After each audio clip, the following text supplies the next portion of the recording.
Welcome friends, welcome to vibrational channel. आज हम बात करेंगे कि प्रेयर कैसे करते हैं। हमेशा हमको बचपन से सिखाया जाता है कि मंदिर के सामने, भगवान के सामने सिर टेको, उनसे प्रार्थना करो, उनसे क्षमा मांगो, जो चीजें आपने की हैं उनसे सॉरी बोलो। और हमेशा ये बोलते हैं कि ट्यूसडे को ये फास्ट रखना चाहिए, मंगलवार मंडे को ये करना चाहिए, सैटरडे को ये करना चाहिए, और इस दिन पे ये चीज़ नहीं खानी चाहिए, इस टाइम पे ऐसे सोना चाहिए, इस टाइम पे खड़े रहना चाहिए। ये सारी के सारे जो रूल्स हैं, कितने रूल्स फॉलो करेंगे हम? कितने सारे रूल्स हैं, उसकी कोई लिमिट ही नहीं है। तो प्रेयर कैसे करते हैं, इसका बहुत ज़्यादा कंफ्यूजन था, स्पेशली मेरी लाइफ में। मैं दिल्ली में रहता था अपने फ्रेंड के साथ एक छोटे से फ्लैट में। वो फ्लैट इतना छोटा था, मेरे ख्याल से यहां से लेकर यहां तक। अब इतने छोटे फ्लैट में जहां पर 3 लोग ढंग से भी नहीं सो सकते थे, वहां पर हम 3 लोग शेयर करते थे वो फ्लैट। अब पता नहीं क्यों रहते थे हम उस फ्लैट में, क्योंकि ऑफिस के एकदम पास में था, बट खैर वो ऑफ टॉपिक है। वहां पर मेरा एक दोस्त था, उसके कारण ही मैं स्पिरिचुअलिटी में घुसा। उसने मुझे बताया कि हनुमान जी से प्रेयर करो और वो तुमको माफ कर देंगे और तुम्हारी हेल्प करेंगे। और उससे मेरे को बहुत ज़्यादा सपोर्ट मिला, मेरी लाइफ में बहुत ज़्यादा पेशेंस आया, मेरी लाइफ में एक ठहराव आया, मेरी लाइफ में एक ट्रस्ट क्रिएट हुआ। तो ये है रीज़न सारी स्पिरिचुअलिटी का, ये है रीजन सारे रिलीजन का। वो एक अच्छा सा स्टार्ट दे देते हैं आपको कि ऐसे करना चाहिए, ऐसे बनना चाहिए एक अच्छा ह्यूमन बीइंग, लोगों को सपोर्ट करना चाहिए, लोगों को प्यार देना चाहिए। पर उसके बाद आते हैं कुछ रूल्स। अब वो रूल्स हैं जिसके पीछे कोई बेस है, जिसका कोई ना कोई रीजन है। बट अगर आप रीजन नहीं जानते तो आपको ऐसा लगेगा कि यार क्यों कर रहा हूं मैं ये, इतने सारे रूल्स हैं, उनकी कोई कमी नहीं है। तो आज बताता हूं मैं प्रेयर कैसे करते हैं। तो एक क्वेश्चन मेरे पास आया था, ये जो वीडियो है ये ट्रिगर हुआ एक क्वेश्चन के थ्रू। एक पर्सन पूछती है मुझसे कि उनके गुरुजी बोलते हैं कि आप परमात्मा से हमेशा कनेक्टेड हो। जो सोल है आपका, जो परमात्मा है, या जो सोर्स है, जो सेल्फ है, जो यूनिवर्स है, जो नाम कहना चाहो कह दो, वो आपके अंदर रहता है। अभी मेरे को एक अच्छा सा कोट याद आ रहा है, चाइनीज कोट है, और लॉर्ड जू ने लिखा था। बहुत ही अमेजिंग राइटर थे और स्पिरिचुअल बीइंग थे वो। उन्होंने बोला, the tau that can be named is not the tau, the God that can be named is not the God.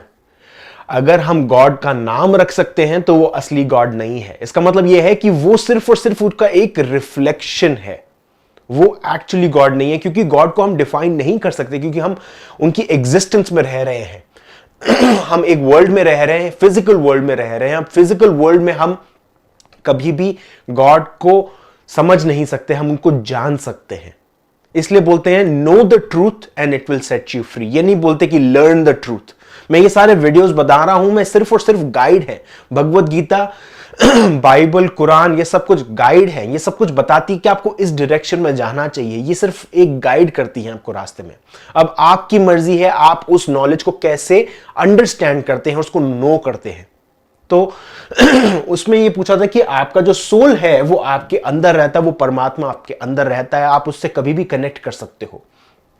तो अब छोटा सा करेक्शन ये है कि सोल जो है आपके अंदर नहीं रहता, सोल की नजर आप पे रहती है, जिसके कारण ये बॉडी मेंटेन रहती है। अब ये क्या हो रहा है कि ये जो सोल है वो चाहता है लाइफ एक्सपीरियंस करना इस अर्थ पे या कोई सी भी प्लैनेट पे। अब वो आता है फिजिकल बॉडी बनकर, पर उसके अंदर, उसकी बॉडी के अंदर होते हैं 7 चक्र। और भी ज्यादा चक्र हैं, बट अभी 7 चक्र के बारे में बात करते हैं। अब हर एक चक्र जो है वो एक एक डिमेंशन से कनेक्टेड है,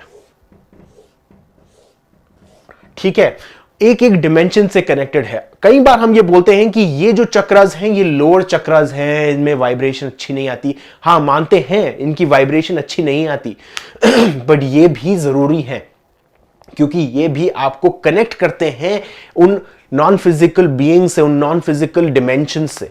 आप एक 3 डिमेंशनल बीइंग हो, इस प्लेनेट पे लाइफ एक्सपीरियंस कर रहे हो। इसका मतलब यह है कि अगर मैं ये डस्टर को देख रहा हूं तो मैं इसकी लेंथ देख सकता हूं, उसकी ब्रेड्थ देख सकता हूं, उसकी हाइट देख सकता हूं। ऐसे ही past, present, future, Brahma, Vishnu, Mahesh, the holy ghost, father and son, ऐसे करके बहुत सारी चीजें, माइंड, बॉडी, स्पिरिट। ये है 3 डायमेंशनल। और वो 3 डिमेंशनल लाइफ हम एक्सपीरियंस कर रहे हैं इस अर्थ पे। तो ऐसे करके ये जो बॉडी है ये टुगेदर वो 3 डिमेंशनल वर्ल्ड एक्सपीरियंस कर रही है। अब ऐसे करके एक एक चक्र जो है, अब हर एक चक्र कुछ ना कुछ हद तक, जैसे फॉर एग्जांपल फोर्थ चक्र आपका थोड़ा बहुत 4D से कनेक्ट होता है और थोड़ा बहुत 7D से कनेक्ट होता है। ऐसे करके हर एक चक्र है। अब उसको उसमें डिटेल जाने से कोई मतलब नहीं है। मैं सिर्फ और सिर्फ ये बताना चाहता हूं कि आपकी बॉडी जो है, आपकी बॉडी एक गेटवे है, एक दरवाजा है। जैसे ही आप अंदर फोकस करते हो आप बाहर दरवाजा खोल रहे हो। इसलिए हम बोलते हैं कि स्टेइंग प्रेजेंट, जब भी कभी आप प्रेजेंट रहते हैं, आप अपनी बॉडी, अपनी ब्रीदिंग पे ध्यान देते हैं तो आपका ध्यान जा रहा है अंदर। तो आपका एक्चुअली ध्यान अंदर है, बट वो कनेक्शन जो है, वो जो एंकर जिससे आप जुड़े हुए हो, वो कनेक्ट हो रहा है एट अ हायर फ्रीक्वेंसी। जैसे ही आप अंदर गए, आपने कुछ पास्ट प्रेजेंट फ्यूचर के बारे में सोचना बंद कर दिया, आप फिजिकल फॉर्म से डिस्कनेक्टेड हो गए, आप एक्चुअली 3D में नहीं रहे। जैसे ही आप अंदर गए, आप कनेक्ट हो रहे हो या तो 4th D से, या तो 7th D से, या तो 5th D से। ऐसे करके हम कनेक्ट हो रहे हैं उन हायर डिमेंशनल बीइंग से, हमारी रीइंकार्नेशन से जो आने वाली है फ्यूचर में या पास्ट में हो चुकी है, या फिर हमारे सोल से, या हमारे गाइड से, या हमारे एंजल से, या हमारे आर्क एंजल से, या हनुमान जी से, या अल्लाह से, कोई भी नाम कहना चाहो, सारी की सारी चीजें वो बाहर नॉन फिजिकल चीजों से हम कनेक्ट हो सकते हैं। सिंपल और simple staying in the present moment पे। अब खैर इसके गुण तो मैं बहुत गा चुका हूं कि स्टेइंग प्रेजेंट बहुत ज्यादा जरूरी है, अलग अलग तरीके से समझा चुका हूं कि क्यों जरूरी है। तो वापस आते हैं प्रेयर पे। तो सबसे बेस्ट फॉर्म प्रेयर क्या है कि जब कभी आप मंदिर जाते हो, जब कभी आप चर्च जाते हो, मस्जिद जाते हो या गुरुद्वारे जाते हो, आपको अपने अंदर फील करना है। ये नहीं देखना, ये मत पूछो, ये मत सोचो कि भगवान आपके सामने है, वो मूर्ति आपके सामने है। वो सोच सकते हो, कंप्लीटली सोच सकते हो, पर आपको ये रिकग्निशन डालनी जरूरी है कि मेरे अंदर वो गेटवे हैं, वो दरवाजे हैं जो बाहर के रेल्म से खुलते हैं, जो बाहर की डिमेंशन से खुलते हैं, वो भगवान से मिलते हैं, जहां से मैं वो आंसर्स ढूंढ सकता हूं, जहां से मैं वो मैनिफेस्टेशंस ला सकता हूं, जहां से मैं अपनी प्रॉब्लम सॉल्व कर सकता हूं। वो बिलीफ होनी चाहिए, क्योंकि एक चीज बहुत ज्यादा जरूरी है। जब भी कोई भी रिलीजन में जाओगे, हर एक रिलीजन ये चीज बोलता है कि आपको ट्रस्ट होना जरूरी है। अब वो ट्रस्ट आपको अपने ऊपर होना जरूरी है, ना कि भगवान पे। भगवान पे खैर हम छोड़ देते हैं कई बार, बट हम जानते हैं कि वो कहीं ना कहीं, वो जो नॉन फिजिकल एंटिटीज हैं, वो कहीं ना कहीं हमारे अंदर से रिलेटेड है। बट अगर आप अपने अंदर फोकस डालोगे तो आप वो गेटवेज खोल रहे हो।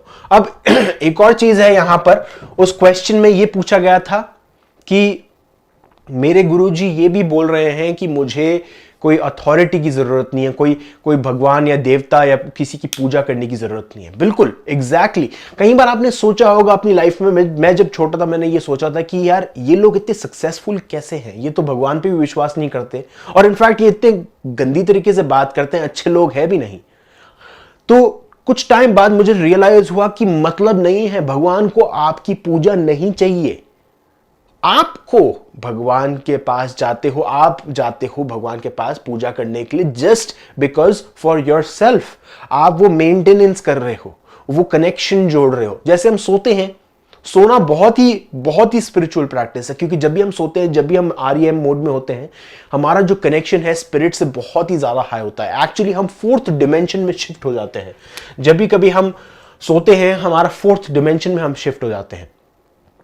तो आपको कोई अथॉरिटी की जरूरत नहीं है, कोई गुरुजी की जरूरत नहीं है, कोई यूट्यूबर की जरूरत नहीं है, कोई भी मूर्ति की जरूरत नहीं है, कुछ भी चीज की जरूरत नहीं है। इनफैक्ट काफी सारे ऑथर जैसे कृष्णमूर्ति, JD कृष्णमूर्ति, वो बोलते हैं कि सबसे बड़ी चीज स्पेशली इंडियन सोसाइटी में यह है कि हम अथॉरिटी पे बहुत ज्यादा डिपेंड करते हैं। कई सारे मेरे पास क्वेश्चंस आते हैं, कुछ लोग बोलते हैं कि सर प्लीज ब्लेस मी, मेरा एग्जाम है, और मैं ब्लेसिंग्स देता हूं, आई जस्ट से कि गुड लक टू यू। पर आपको कोई अथॉरिटी की जरूरत नहीं है, आपको अपने ऊपर विश्वास डालना जरूरी है, क्योंकि आप भी वही सेम बीइंग हो, आप भी हाईली इवॉल्व्ड बीइंग हो, बट आप अभी तक वहां पर पहुंचे नहीं हो, सिंपली और सिंपली। और अगर आप थोड़ा सा ट्रस्ट करोगे कि आपके अंदर वो गेटवे है, आपके अंदर ही सारे आंसर्स हैं, know the truth and it will set you free, not understand the truth and it will set you free, know the truth it will set you free.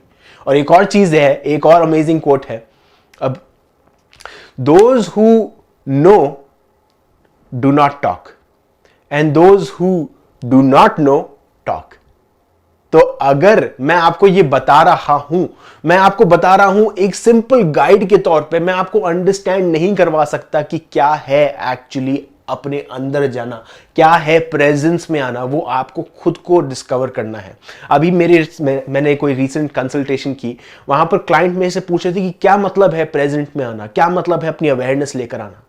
अब मैंने बोला कि मैं सिर्फ और सिर्फ आपको थोड़ा बहुत रोड मैप बता सकता हूं, मैं ये बोल सकता हूं अपनी ब्रीदिंग पे फोकस करो, मैं ये बोल सकता हूं कि अपने अंदर जाओ, बट आपको खुद को ढूंढना पड़ेगा कि क्या होता है प्रेजेंट मोड में आना। क्योंकि अगर मैं बताता हूं कि अपनी आंखें बंद करो, प्रेजेंट मोड में जाओ, अपनी सांस पे फॉलो करो, ये दिल की धड़कन को फॉलो करो, अपनी नर्व्स को देखो, ये करो, तो ये सब टेक्निक्स हैं, ये सारी टेक्निक्स हैं। ये टेक्निक की प्रॉब्लम ये होती है कि कुछ लोगों के लिए कुछ टेक्निक काम करती है, कुछ लोगों के लिए कुछ टेक्निक काम नहीं करती। तो क्या होता है, उससे प्रॉब्लम क्या क्रिएट होती है, लोग बोलेंगे कि मैं प्रेजेंट मोमेंट के लिए बना ही नहीं हूं, बट ऐसा नहीं है। हर किसका फेवरेट सब्जेक्ट बायोलॉजी नहीं है, हर किसका फेवरेट यूट्यूब वीडियो देखना स्पिरिचुअलिटी नहीं है, हर किसकी अलग अलग चॉइस है। हर किसके फेवरेट भगवान हनुमान जी नहीं है, हर किसके फेवरेट भगवान काली गॉडेस काली नहीं है। तो हर किसके अलग अलग चीजें बनी हुई है, बहुत सारे एवेन्यूज हैं जिसको आप पकड़ के स्पिरिचुअलिटी अटेन कर सकते हो। तो अथॉरिटी की बिल्कुल जरूरत नहीं है। और एक और चीज जरूरी है कि आपको अंदर फोकस करना है, और वो अंदर फोकस कैसे आता है, ध्यान के थ्रू। वो ध्यान सिंपल और सिंपल हम बोल सकते हैं कि आपकी मेडिटेशन के थ्रू, आपकी अवेयरनेस के थ्रू।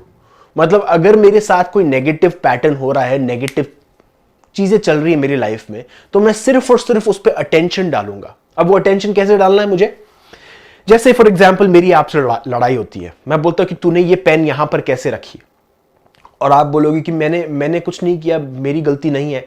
तो अब आपको क्या करना है, आपको भी थोड़ा बहुत गुस्सा आने लग जाएगा, क्योंकि मुझे गुस्सा आ रहा है तो मैं अपना गुस्सा आप पे थोप रहा हूं, तो आपको भी गुस्सा आने लग जाएगा।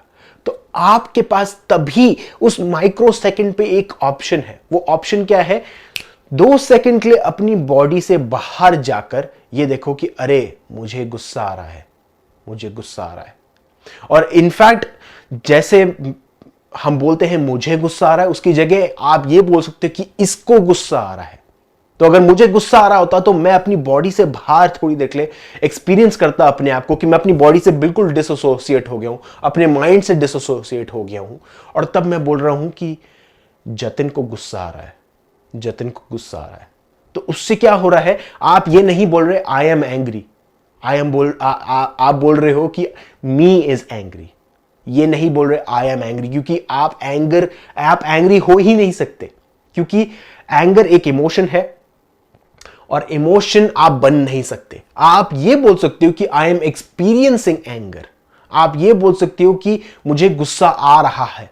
आप ये नहीं बोलते कि मैं गुस्सा हूं, वो थोड़ा बहुत शॉर्ट फॉर्म है, बट आजकल हमारी लैंग्वेज में हम बोलते हैं कि मैं गुस्से में हूं, तो वो गलत है। पर उससे क्या होता है, हम अपने आप से एसोसिएट करने लग जाते हैं उस इमोशन से। तो जैसे ही आप उस पर ध्यान लाओगे, जैसे ही आप अपनी थर्ड पार्टी इंटरवेंशन लेकर आओगे, आप क्रिएट कर रहे हो एक अवेयरनेस, आप क्रिएट कर रहे हो एक ध्यान, और वो ही आपका मेडिटेशन बन सकता है। जब भी कभी आप मेडिटेशन करने बैठते हो, आप ये सोच सकते हो कि अच्छा मुझे कल कौन सी बात पे गुस्सा आया, कल कौन सी बात मुझे अनॉय की, उसके बारे में सोचोगे आप। और फिर उसके बाद आपकी बॉडी में अलग अलग इमोशन पैदा होंगे, उनको सिर्फ और सिर्फ नोटिस करना है, उन पे ध्यान देना है। जैसे बादल आते हैं, वो बादल निकल जाएंगे, कई बार बहुत बड़े बादल आते हैं, कई बार बहुत काले बादल आते हैं, कई बार कई टाइम तक चल सकते हैं, बट वो बादल एट द एंड निकल जाएंगे। एट द एंड वो क्लियर ब्लू स्काई होगा, बट थोड़े बहुत बादल तो होंगे ही होंगे। इस इस प्रोसेस को, ये क्लियर बादल, क्लियर स्काई को हम बोलते हैं एनलाइटनमेंट। इसको हम बोलते हैं प्रेजेंट मोमेंट में आना।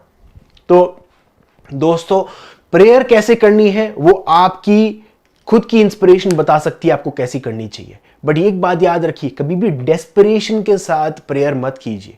ये मत बोलिए कि मैं प्लीज एग्जाम में पास हो जाऊं, क्योंकि आप नहीं होगे। क्योंकि आप आ रहे हो कौन से फीलिंग के साथ, कि मुझे डर लग रहा है कि मैं एग्जाम में फेल होने वाला हूं, मुझे डर लग रहा है कि वो पार्टनर मुझे छोड़ के चला जाएगा, मुझे डर लग रहा है कि मेरी लाइफ में पैसा कभी नहीं आएगा।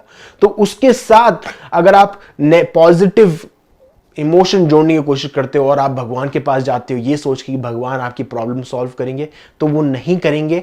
क्योंकि सिर्फ और सिर्फ आपके इमोशन पे डिपेंड करता है, क्योंकि आपकी फ्री विल नंबर 1 आती है। अगर आपका इमोशन बोलता है कि मुझे डर लग रहा है, तो आपकी फ्री विल पहले आएगी। चाहे वो भगवान आपकी हेल्प करना चाहे, बट आपकी फ्री विल पहले आएगी। आपको वो इमोशन एक्सपीरियंस करना पड़ेगा, उसको निकालना पड़ेगा अपनी बॉडी से, बिल्कुल रिलीज करना पड़ेगा इसके थ्रू। और उसके बाद आप देखिए आपके वो गेटवेज खुलने लग जाएंगे धीरे धीरे करके। आप अपने सोल से वो कनेक्शन जोड़ने लग जाओगे। और कुछ टाइम बाद आप सोचोगे कि मुझे मूर्ति की जरूरत ही नहीं है, मेरे घर पे एक भी मूर्ति नहीं है।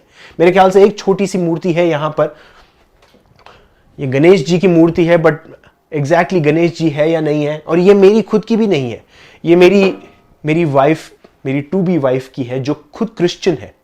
और वो ये बोलती कि ये गणेश जी नहीं है, ये सिंपल एलिफेंट है। पर अगर ये भी नहीं होती तो मुझे कोई मूर्ति की जरूरत ही नहीं है इस घर में, क्योंकि मैं जानता हूं कि वो गेटवेज, वो सारे के सारे जो दरवाजे हैं वो मेरे अंदर हैं। जब भी कभी मैं अपना अंदर अटेंशन लेकर आऊंगा, वो दरवाजा खुलेगा ही खुलेगा। क्योंकि हमारा इंस्ट्रूमेंट ही एक मूर्ति है, हमारी बॉडी ही एक मूर्ति है। Thank you.